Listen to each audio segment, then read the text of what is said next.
যারা নতুন তাদের জন্য একটি শিক্ষামূলক ভিডিও। এই যে দেখেন এখানে যে অফসাইডটা খাওয়াইছে, এই অফসাইডের যে প্লেন পার্টটা এটা নিচের দিকে খাওয়াইছে, আর এই যে সকেট পার্টটা উপরের দিকে খাওয়াইছে। তা আমি বলি যে সকেট পার্টটা নিচে রাখবেন, প্লেন পার্টটা উপরে দিবেন, নাতলে আপনাদের এখানে এই যে দেখেন এই যে লিক করতেছে, এই যে দেন এই যে জিনিসটা, এই যে দেন জিনিসটা খুলে আইছে, দেখছেন? তা আপনি যতই আঠা দেন কোনোই কাজ হবে না। অবশ্যই আপনারা এই সকেট পার্টটা, এই যে সকেট পার্টটা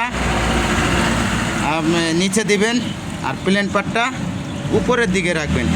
লাগলে আপনি শর্ট পিস দিয়ে মিলাইবেন, কিন্তু এরকম যদি দেন তাহলে এরকম যতই আঠা দেন এই যে খুইলা দেবে, দিয়ে দেখেন এই যে আপনাদের এই যে দেখেন, দেখছেন খুইলা গেছে, আঠা দিয়েছে কিন্তু।